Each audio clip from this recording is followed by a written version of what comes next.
comparing the flashing light on these wagons.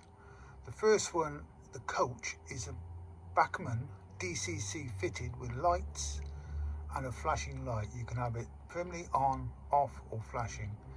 The one in the middle is a Keeler Scales flashing light, and the one on the end, the cement wagon, is DCC concept. Which one do you think is the best? I'll go back to here. There. We're in the middle now. Which one is the best one? I know which one I would choose.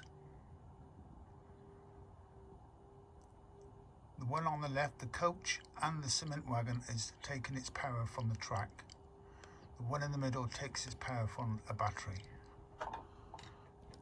Choose the one that you want. 1, 2 or 3.